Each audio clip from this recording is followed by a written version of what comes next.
तो हेतु दे रहे हैं पुरुष कर्म अफल्य दर्शनात्, पुरुष के कर्मों की असफलता देखे जाने से। पुरुष तो कुछ कुछ चाहता है अपने जीवन में, लेकिन वो सब हो नहीं पाता है, उसमें कुछ हो जाता है, कुछ नहीं हो पाता है। तो यदि इसके हाथ में ही सब कुछ होता, पुरुष के हाथ में, तो एक बार भी असफलता नहीं होनी चाहिए थी। लेकिन देखा तो ये जाता है कि व्यक्ति कहता है जो मैं चाहता था वो तो मिला ही नहीं, और जो मैं नहीं चाहता था वो सब सामने आ गया। तो पुरुष के कर्मों की विफलता या असफलता देखे जाने से ईश्वर ही सब सृष्टि का, हमारे सुख दुख का, सबका कारण वो ही है। पुरुषोऽयं समीहमानो नावश्यम समीह फलम प्राप्नोति तेन अनुमीयते पराधीनम पुरुषस्य कर्म फल आराधनम इति यद अधीनम स ईश्वरः। अयम पुरुषः समीहमान, यह चेष्टायाम, समीह माने चेष्टा करता हुआ, सम्यक चेष्टा करता हुआ, अपनी तरफ से पूर्ण पुरुषार्थ करता हुआ। न अवश्यम समीहा फलम प्राप्नोति, जरूरी नहीं है कि वो उस अपने पुरुषार्थ के फल को प्राप्त कर ही ले। ऐसे भी तो हो जाते हैं ना। एक व्यक्ति कहता है जी मैंने पूरी मेहनत की, खूब पढ़ाई की मैंने, लेकिन बस मुश्किल से ये 3-4 पेज छोड़ दिए थे और पता लगा कि वही आ गई पेपर में। तो अब इसके पुरुषार्थ में तो कोई कमी नहीं थी, लेकिन फल की प्राप्ति तो नहीं हुई। कभी बिजनेस आदि के लिए, धन आदि बढ़ाने के लिए सुबह से शाम तक प्रयास तो करता है, लेकिन फिर भी नहीं बढ़ता है। तो कहा अयम पुरुषो समीहमान न अवश्यम समीहा फलम प्राप्नोति, उस समीहा का, उस सम्यक चेष्टा का फल अवश्य ही मिल जाए, ये नहीं देखा जाता है। कभी मिल जाता है, कभी तो नहीं मिलता है। तेना अनुमीयते, तो इससे पता लग रहा है पराधीनम पुरुषस्य कर्मफल आराधनम, तो इससे पता लगा कि पुरुष के कर्म का फल जो है उसका आराधन वो किसी दूसरे के अधीन है। और यद अधीनम स ईश्वर, जिसके अधीन है ये सब, वो कौन है? ईश्वर। तस्माद् ईश्वरः कारणम इति, इसलिए सब का कारण ईश्वर ही है। तो इसमें जो मध्यम मार्ग वाला है एक पूर्व पक्षी, मध्य पूर्व पक्षी, वो कह रहा है, माने छोटा हल्का समाधान दे रहा है तात्कालिक। तो वो कह रहा है न पुरुष कर्मा भावे फला निष्पत्ते है, कह रहे न, ये आपका कहना उचित नहीं है कि ईश्वर ही सबका कारण है, न।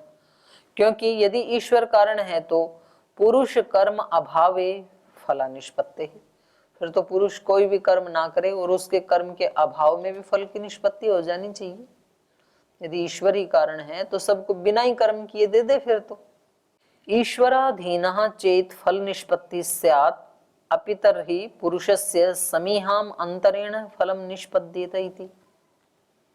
यदि ईश्वर के अधीन ही फल की निष्पत्ति होवे तो फिर पुरुषस्य समीहाम अंतरेण, पुरुष के प्रयास के बिना ही, उसकी चेष्टा के बिना ही फलम निष्पद्येत, फल की निष्पत्ति हो जानी चाहिए, फल मिल जाना चाहिए। मिलता तो नहीं है लेकिन। तो उसका उत्तर दे रहे हैं तत्कारी तत्वात् अहेतुः, तत्कारी तत्वात्, तत्कारी तत्वात्, उसके द्वारा कारित माने कराए जाने से, ईश्वर ही करवाता है। वो ठीक है, करता तो मनुष्य है, लेकिन प्रेरणा तो ईश्वर ही देता है ना वो करने की।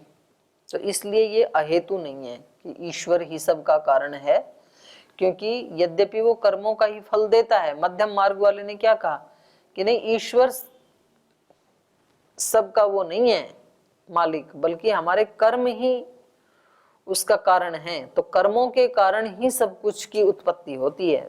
तो वो कह रहे नहीं, कर्म भी तो ईश्वर ही करवाता है। कर्म करने का ज्ञान, कर्म करने की शक्ति, ये सब तो ईश्वर ही देते हैं ना। तो इसलिए कहा तत्कारी तत्वात्, उसी के द्वारा कराए जाने से। अहेतु, ये आपका कहना उचित नहीं है कि ईश्वर ही सबका कर्ता नहीं है। पुरुष कारम ईश्वरो अनुग्रहणाति, कह रहे हैं पुरुष के कारम, कारम माने कर्मों को, पुरुष के कर्मों को ईश्वर अनुग्रहणाति, ईश्वर ही तो अनुग्रहित करता है, उसको करने की प्रेरणा भी देता है और करने के बाद फल भी देता है। तो पुरुषकारम ईश्वरो अनुगृह्णाति फलाय पुरुषस्य यतमानस्य ईश्वरः फलम संपादयति इति। और उसकी प्रेरणा से यतमानस्य पुरुषस्य, जो यत्न कर रहा है पुरुष भगवान की प्रेरणा से, फलाय फल प्राप्ति के लिए, ईश्वरः फलम संपादयति, ईश्वर उसके लिए फल संपादित कर देता है, उसको फल की प्राप्ति करवा देता है। यदा न संपादयति, और जब फल का संपादन नहीं करता है, तदा पुरुष कर्मा फलम भवति इति, तब इस पुरुष का कर्म अफल, निष्फल, निष्फल, असफल होता है, ऐसे मानना चाहिए। तस्माद् ईश्वर कारितत्वात् अहेतु पुरुष कर्मा भावे फला निष्पत्तेरिति। तो जो हमने कहा था उसका जो आप खंडन कर रहे हैं तो वो उचित नहीं है। जो पिछले सूत्र में आपने कहा पुरुष कर्मा भावे, कि पुरुष के कर्म के अभाव में भी फल की निष्पत्ति हो जानी चाहिए, ये जो कुतर्क आपने किया था ये उचित नहीं है। क्योंकि ये ठीक है कि कर्मों के अनुसार ही ईश्वर देता है, लेकिन वो कर्म करने की प्रेरणा भी तो वही दे रहा है। अब यहाँ पर ये उस ईश्वर के स्वरूप का वर्णन कर रहे हैं। ईश्वर कैसे, सीधा सीधा न्याय दर्शन में ईश्वर का स्वरूप नहीं बताया है, लेकिन यहाँ भाष्यकार ने वैसा ही स्वरूप बताया है ईश्वर का जैसा कि योग दर्शन में है। कैसा है? गुण विशिष्टम आत्मांतरम ईश्वरः। ईश्वर कैसा है? गुण विशिष्टम आत्मांतरम। एक तो ये आत्मा, हम आत्मा, और एक दूसरा आत्मा वो हम आत्माओं के गुणों से विशिष्ट गुण वाला है। तो योग दर्शन में भी तो यही कहा है, पुरुष विशेषः ईश्वरः। क्या है पूरा सूत्र? क्लेश कर्म विपाकाशयै अपरामृष्टः पुरुष विशेषः ईश्वर है। इन सब से जो अपरामृष्ट अछूता है वो पुरुष विशेष ईश्वर है। यहाँ पर भी वही कहा, गुण विशिष्टम आत्मा आत्मांतरम ईश्वरः। जो गुण विशिष्टों से युक्त जो आत्मा है, माने हम आत्माओं से अलग, वो आत्मा ही ईश्वर है, वही परमात्मा है। तस्यात्मकल्पात्, क्यों है वो ऐसा? आत्मकल्पात्। आत्मकल्पात् का मतलब है अपने स्वरूप से वो भिन्न नहीं होता है कभी, अपने स्वरूप में बना रहता है, वो चेंज नहीं होता है कभी भी। तस्य आत्मकल्पात् कल्पांतरानुपपत्ति ही, क्योंकि वो कभी अपने स्वरूप से नष्ट या नीचे नहीं आता है, इसलिए कल्पांतर की अनुपपत्ति होने से वो उसके स्वरूप में कभी कोई चेंज नहीं आता है, एक जैसा बना रहता है, एक रस। अधर्म मिथ्या ज्ञान प्रमाद हान्या धर्म ज्ञान समाधि संपदा च विशिष्टम आत्मांतरम ईश्वरः।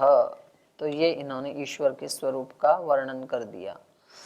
वो ईश्वर अधर्म मिथ्या ज्ञान प्रमाद हान्या, इनसे रहित होने के कारण, इनसे हीन होने के कारण, अधर्म से रहित है, मिथ्या ज्ञान से रहित है, प्रमाद से रहित है।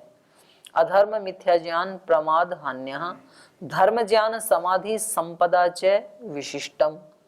और अधर्म से हीन है तो धर्म से विशिष्ट है, और मिथ्या ज्ञान से रहित है तो ज्ञान से युक्त है। तो उसके अपोजिट शब्द आ गए ना सारे, धर्म ज्ञान समाधि, प्रमाद से मुक्त है तो समाधि से युक्त है। तो समाधि आदि संपदा से, धर्म ज्ञान समाधि संपदा च विशिष्टम, उससे युक्त, आत्मांतरम ईश्वरः, वो ईश्वर है। तस्य च धर्म समाधि फलम अणिमादि अष्टविधम ऐश्वर्यम। तो कह रहे हैं उस परमात्मा का, तस्य च धर्म समाधि फलम, धर्म समाधि आदि इनके सहित अणिमा आदि अष्टविधम ऐश्वर्यम, उसका अणिमा आदि 8 प्रकार का ऐश्वर्य जो है वो भी किसका है? परमात्मा का ही है, ईश्वर का ही गुण है। वो भी सारा ज्ञान भी उसी का है, धर्म भी उसी का गुण है, समाधि भी उसी का गुण है, जो फल मिल रहा है वो भी उसी का दिया हुआ है, उसी का गुण है। और अणिमा आदि जो 8 प्रकार का ऐश्वर्य बताया है सांख्यकारिका आदि में और योग दर्शन में भी, वो भी ईश्वर का ही है। संकल्पानुविधायी च अस्य धर्मः, और इस ईश्वर का जो धर्म है वो कैसा है? संकल्पानुविधायी, संकल्प मात्र से पूरा हो जाने वाला। संकल्पानुविधायी च अस्य धर्मः, माने ईश्वर का धर्म क्या है? संकल्प मात्र से उत्पन्न होने वाला या पूरा होने वाला। संकल्प से उत्पन्न होता है, संकल्प से ही पूरा हो जाता है। प्रत्यात्म वृत्तीन धर्माधर्म संचयान पृथिव्यादीनि च भूतानि प्रवर्तयति। प्रत्यात्म वृत्तीन धर्माधर्म संचयान, करें प्रत्येक आत्मा में जो संवेद, जो धर्माधर्म का संचय है उनको, और पृथिव्यादीनि च भूतानि, और पृथ्वी आदि 5 भूतों को, प्रवर्तयति, वो प्रवृत्त करता है अपने काम में। प्रत्यात्म वृत्तीन धर्माधर्म संचयान, सभी आत्माओं में, आत्माओं के साथ उनके सूक्ष्म शरीर में जो भी धर्माधर्म का जो संचय है उसको, और पृथिव्यादीनि च भूतानि, और पृथ्वी आदि जो 5 भूत हैं इनको प्रवर्तयति, प्रवृत्त करता है। आत्माओं के संस्कारों को प्रवृत्त करता है, इसलिए अगले अगले जन्म में हम जाते रहते हैं। तो ईश्वर की प्रेरणा से ही तो जाते हैं, कौन सा अपनी इच्छा से आते हैं हम यहाँ पे। यदि हमारी इच्छा पे छोड़ दिया जाता तो हम आते ही नहीं संसार में, एक दिन भी वहीं रहते हैं हम तो।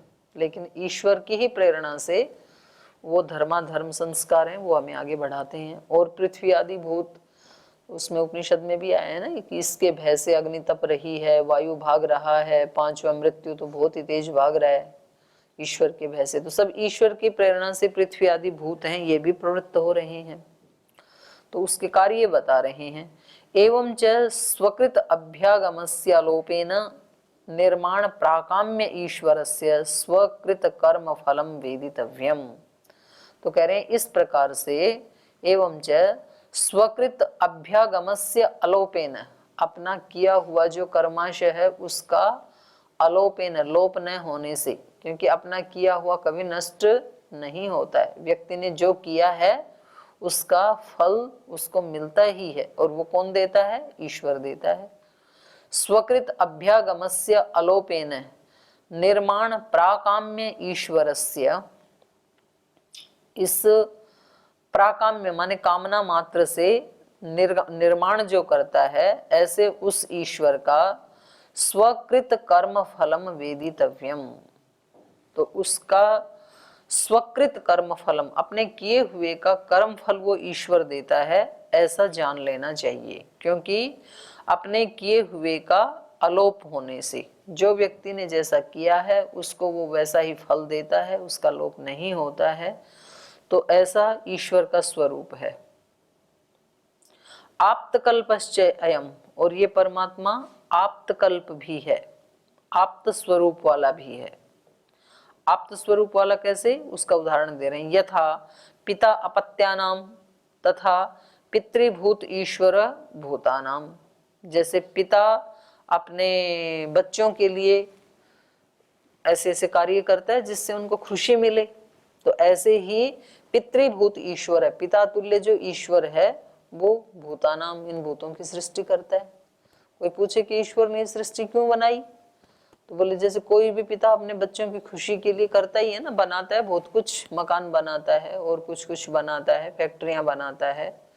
तो ऐसे ही सनह पितेव सूनवे, वह हमारा पिता के समान है। और सूनवे, सोनू अपत्य नाम सुपठितम, निघंटु में पढ़ा है ना, अपत्य नाम में सोनू, तो सोनवे अपने पुत्रों के लिए। तो पिता जैसे पुत्रों के लिए करता है, ऐसा ईश्वर हमारे लिए करता है। पितृभूत ईश्वर है, पिता तुल्य जो ईश्वर है वो भूतों के लिए इस सृष्टि की रचना करता है। न च आत्मकल्पाद अन्य कल्प संभवती, तो बोले उसके आत्म स्वरूप से भिन्न कोई दूसरे रूप की कल्पना करना ये संभव नहीं है। वो ईश्वर कैसा है? आप्तकल्पश्च अयम और आत्मकल्पश्च अयम। वो आप्तकल्प भी है और आत्मकल्प भी है, माने उसका अपना एक जो स्वरूप है उससे भिन्न किसी स्वरूप की कल्पना नहीं की जा सकती, वो चेंज नहीं होता है। न च आत्मकल्पाद अन्य कल्प संभवती न तावद अस्य बुद्धिम विना कश्चित धर्मः लिंगभूतः शक्य उपपादयितुम। कोई कहे कि ईश्वर को मानने की क्या जरूरत है, जो बहुत बुद्धिमान हैं, योगी हैं, ऋषि हैं, तो उनकी उस प्रखर मेधा प्रज्ञा से इस सृष्टि का निर्माण हो जाएगा, ऐसा मान लेते हैं। कितना ज्ञान है ना, वो तो क्या क्या उत्पन्न कर सकते हैं। तो कह रहे हैं नहीं, वो नहीं कर सकते हैं। न तावद अस्य बुद्धिम बिना, इस परमात्मा के ज्ञान के बिना। उनके अंदर भी जो ज्ञान है वो किसका है? परमात्मा का ही है, परमात्मा का ही दिया हुआ ज्ञान है वो। ज्ञान सारा का सारा किसका है? परमात्मा का। धन सारा किसका है? परमात्मा का। लोक लोकांतर सब किसके हैं? और हम व्यवहार में क्या मानते हैं? ये मेरा, ये जमीन मेरी, ये मेरे बाप की, ये मेरे दादा परदादाओं की, ऐसे मानते हैं। पर थोड़ा गहराई में जाके देखेंगे तो ये सब उसका है, हमारा नहीं है, क्योंकि हमने बनाया ही नहीं। कब बना वो भी हमें नहीं पता, कैसे बना वो भी नहीं पता। तो ट्रस्टी बन के संभाल लें वो भी बहुत बड़ी बात है, नहीं तो संभालना भी नहीं आता है। न तावद अस्य बुद्धिम बिना कश्चित धर्मो लिंगभूतः उपपादयितुम शक्य। इसकी बुद्धि के बिना कोई ऐसा धर्म नहीं है, कोई ऐसा लिंगभूत नहीं है, माने संभावना ही नहीं है जो कि इस सृष्टि की उत्पत्ति कर सके। तो ये क्या है? ये है अनुमान प्रमाण। जैसे किसी के बनाए बिना कोई वस्तु बनती नहीं है, तो ये सृष्टि हमने तो बनाई नहीं और कोई बुद्धिमान व्यक्ति भी नहीं बना सकता। और मान लो बनाई भी हो किसी बुद्धिमान व्यक्ति ने, तो उसको वो बुद्धि और ज्ञान देने वाला भी वही है, क्योंकि उसका अपना नहीं है वो। अपना यदि होता तो फिर तो सभी बन जाते ना।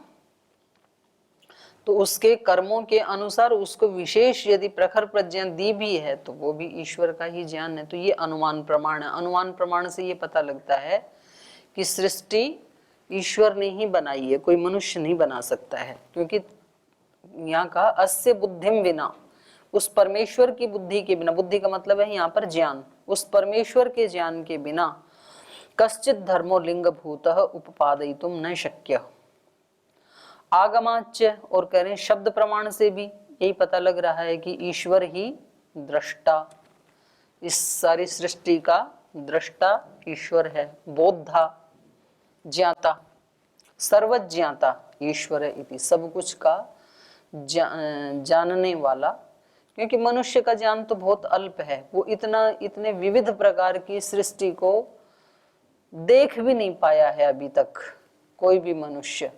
भारत में कितनी प्रकार की जड़ी बूटियां हैं, पुष्प हैं, पौधे हैं, वो हमने देखे भी नहीं है अभी। और फिर सारे संसार के कितने भी ज्यादा इकट्ठे कर लिए चाहिए हमने, लेकिन तो भी सारे के सारे देख सकने की सामर्थ्य ही नहीं है व्यक्ति के अंदर। तो उसके पास वो उसका दृष्टा नहीं हो सकता, उसका बोधा नहीं हो सकता, सर्वज्ञाता नहीं हो सकता। और जब उसके ज्ञान में ही कोई चीज नहीं है तो उसका निर्माण तो क्या ही कर पाएगा। तो सर्वज्ञाता तो ईश्वर ही है। बुद्ध्यादि भीश्च आत्मलिंगैहि निरूपाख्यम ईश्वरम। तो कह रहे हैं बुद्धि आदि के द्वारा और आत्मलिंगैहि, और सूक्ष्म शरीर आदि के द्वारा, बुद्धि आदि के द्वारा, आत्मा के जो लिंग हैं उनके द्वारा निरूपाख्यम ईश्वरम, जो अवर्णनीय ईश्वर है उसको प्रत्यक्ष अनुमान आगम विषयातीतम कह उपपादयितुम शक्तः। जो ईश्वर प्रत्यक्ष के योग्य नहीं है, माने उसका प्रत्यक्ष नहीं किया जा सकता, तो यहाँ प्रश्न ये उठता है ना कि जी योगी तो कर लेते हैं ना उसका साक्षात्कार, लेकिन उसका साक्षात्कार जिन्होंने किया उन्होंने क्या स्वरूप बताया उसका? जिन्होंने साक्षात्कार किया उन्होंने क्या स्वरूप बताया?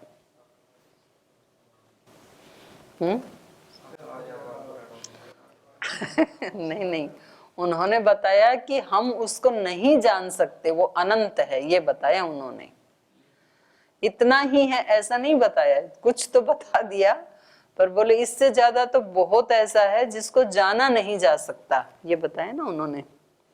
तो उसका प्रत्यक्ष नहीं किया जा सकता, और प्रत्यक्ष के बिना तो अनुमान भी नहीं हो सकता और आगम भी नहीं हो सकता। तो सारे ही प्रमाण उसको नहीं जान सकते हैं, क्योंकि वो क्या है, प्रमाणातीतम, प्रत्यक्ष अनुमान आगम विषयातीतम, प्रत्यक्ष अनुमान और आगम विषय से जो बियॉन्ड है, अतीत है। कह उपपादितुम शक्तः, ऐसे उस ईश्वर को कौन उपादित कर सकता, कौन बता सकता है, उसका वर्णन कौन कर सकता है, कोई भी नहीं कर सकता है। तो स्वकृत अभ्यागम लोपेन च प्रवर्तमानस्य अस्य यदुक्तम प्रतिषेध जातम अकर्म निमित्ते शरीर सर्गे तत्सर्वं प्रसज्यते इति। तो कह रहे हैं जो व्यक्ति ईश्वर को नहीं मानते हैं तो उसमें फिर क्या दोष आने लगेंगे, स्वकृत अभ्यागम लोपेन च प्रवर्तमानस्य अस्य, स्वकृत अभ्यागम के लोप से जो वहां पर पहले आत्मा में आया था ना कि शरीर आदि की उत्पत्ति कैसे हो जाती है, ऐसे ही हो जाती है। जो आत्मा को अनित्य मानते हैं तो उनसे पूछें कि भाई अगली जो इसको शरीर की उत्पत्ति होगी या सुख दुख आदि मिलेंगे वो किसके आधार पे मिलेंगे, तो बोले ऐसे मिल जाते हैं। बोले ऐसे मिल जाते हैं, तब तो क्या हो जाएगा, स्वकृत अभ्यागम का लोप होने लगेगा। जो हमने किया था वो मिलेगा नहीं, जो नहीं किया था वो मिलने लगेगा।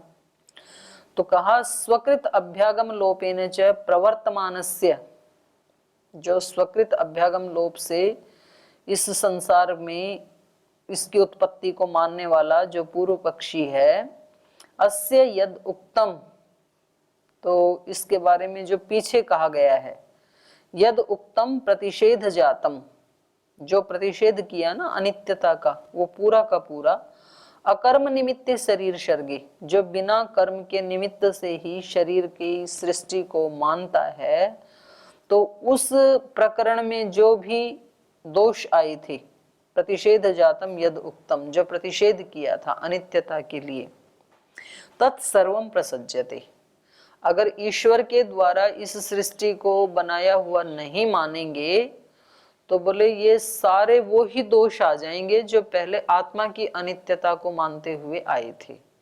तो इसलिए यहाँ पर ईश्वर ही इस सृष्टि का दृष्टा है, बोद्धा है, सर्वज्ञाता है। तो ऐसा स्वरूप यहाँ भाष्यकार ने ईश्वर का माना है। तो ये हो गया दूसरा प्रवाद सिद्धांत, दो हो गए। अब तीसरा, अपर इदानीम आह, तीसरा व्यक्ति कह रहा है अनिमित्ततो भावोत्पत्ति ही कंटक तैक्ष्ण्यादि दर्शनात्। कह रहे ठीक है, कोई मनुष्य तो नहीं बना सकता है इतनी बड़ी, इतनी विशाल और विविध रूप वाली सृष्टि को, लेकिन ईश्वर ही बनाता है, ये भी क्यों माने हम, ऐसे ही हो जाती है अपने आप ही।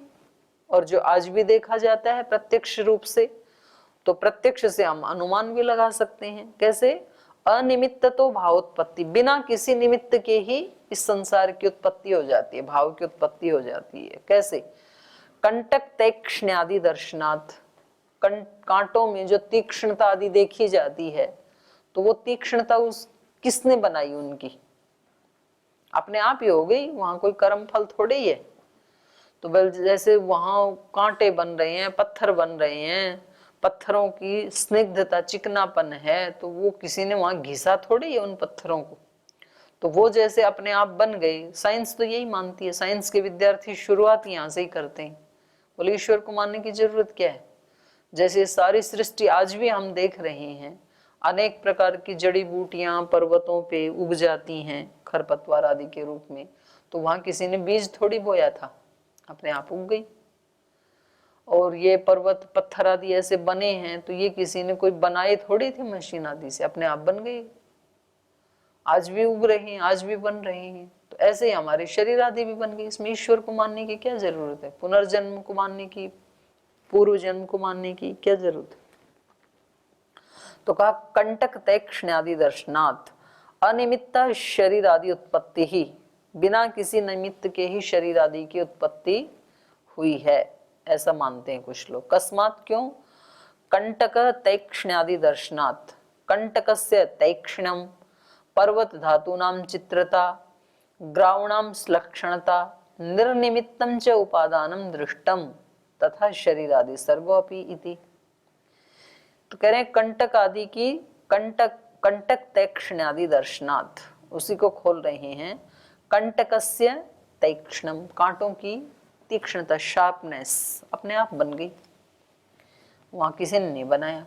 पर्वत धातुनाम चित्रता, अलग अलग पर्वतों में अलग अलग विचित्र विचित्र धातुएं मिलती हैं, कहीं सोना चांदी रांगा कुछ कुछ मिलता है, तो वहां किसी ने ला के रखा थोड़ी था पहले किसी मनुष्य ने, अपने आप ही हो रहा है।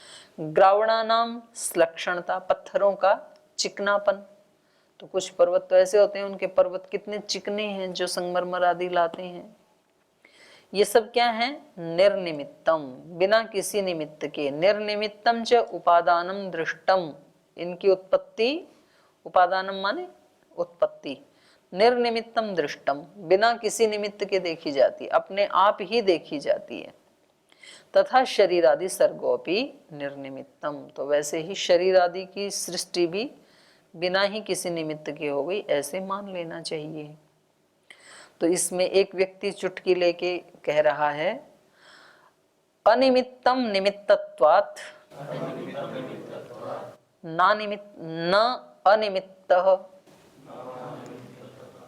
अनिमित्ततः, करें नहीं, ये सब कुछ निर्निमित्त है ऐसे मत कहो। अनिमित्त निमित्तत्वात्, अनिमित्त तो निमित्त है ना सबका, तो निर्निमित्त तो नहीं ना हुआ, ठीक है। अनिमित्त निमित्तत्वात्, सबका निमित्त क्या है? अनिमित्त, अनिमित्त निमित्तत्वात् न अनिमित्तः अनिमित्ततः, तो आप ये मत कहो कि बिना किसी निमित्त के ही बन गई, कम से कम अनिमित्त तो निमित्त बना ही है। कैसे कैसे कुतर्क इनके दिमाग में आते हैं। अनिमित्त तो भावोत्पत्ति रीति उच्यते, आपने अनिमित्त से इस संसार की उत्पत्ति होगी ऐसे कहा। यतश्च उत्पद्यते तन्निमित्तम, तो हमारा ये कहना है कि जिससे भी उत्पन्न होता है वही तो उसका निमित्त हो जाता है। तो जब अनिमित्त से उत्पन्न हुई तो अनिमित्त ही उसका निमित्त बन गया। अनिमित्तस्य निमित्तत्वात्, अनिमित्त के ही निमित्त होने से न अनिमित्ता भावोत्पत्ति रीति, तो इस संसार की उत्पत्ति निर्निमित्त तो नहीं है, अनिमित्त ही उसका कारण है कम से कम। तो इसके लिए कह रहे हैं निमित्ता निमित्तयोः अर्थांतर भावात् अप्रतिषेधः, कह रहे नहीं ये प्रतिषेध उचित नहीं है, क्योंकि निमित्ता निमित्तयो अर्थांतर भावात्, निमित्त अलग होता है अनिमित्त अलग होता है, अनिमित्त को निमित्त कैसे बनाया जा सकता है भाई। तो निमित्ता निमित्तयो अर्थांतर भावात्, निमित्त और अनिमित्त में अर्थांतर भाव होने से अप्रतिषेध, आप ही हमारा प्रतिषेध नहीं कर सकते हैं निर्निमित्त का। अन्यद ही निमित्तम अन्यच्च निमित्त प्रत्याख्यानम, बोले निमित्त अलग होता है और निमित्त का प्रत्याख्यान अनिमित्त, ये बिल्कुल अलग होता है। तो जो निमित्त का प्रत्याख्यान है, खंडन है अनिमित्त, वो कैसे निमित्त बन सकता है? न च प्रत्याख्यानम एवं प्रत्याख्येयम, माने जिसका हमने खंडन किया है, जो जिसको हमने अभाव बताया है अनिमित्त को, वो कैसे प्रत्याख्येयम, माने वो कैसे भाव हो सकता है? अभाव भाव कैसे हो सकता है? जिसका खंडन कर दिया वो मंडन कैसे हो सकता है? यथा, उदाहरण दे रहे हैं, यथा अनुदकः कमंडलु इति न उदक प्रतिषेध उदकम भवति, जैसे किसी ने कहा अनुदकः कमंडलु रीति, इस कमंडल में पानी नहीं है, अनुदक कमंडलु है ये, तो यहाँ पर जो उदक का प्रतिषेध है वो उदक कैसे हो सकता है? तो प्रतिषेध कभी वो रूप नहीं हो सकता ना। स खलु अयम वाद अकर्म निमित्तः शरीर आदि सर्ग इति एतस्मात् न भिद्यते, तो बोलो जो हमने ये कहा था कि अनिमित्त ही शरीर आदि सर्ग की उत्पत्ति हो रही है, तो वो आपके इस कथन से न भिद्यते, नष्ट नहीं किया जा सकता, उसका खंडन नहीं किया जा सकता। अभेदा तत्प्रतिषेधेन एवं प्रतिसिद्धो वेदितव्य इति, तो बोल जो आपने जो प्रतिषेध 21 नंबर सूत्र में कहा था ना, पीछे है 22 में, अनिमित्त तो भावोत्पत्ति, तो बोले ये जो प्रतिषेध है उसके द्वारा ही प्रतिसिद्धो वेदितव्य, आपका प्रतिषेध उसी प्रतिषेध के द्वारा प्रतिसिद्ध हो गया, ऐसे जान लेना चाहिए। तो माने सृष्टि क्या है, निर्निमित्त ही है। तो ये एक प्रवाद है। तो आज यही विराम लेते हैं, समय हो गया। ओम शांति शांति शांति। श्री गुरुभ्यो नमः।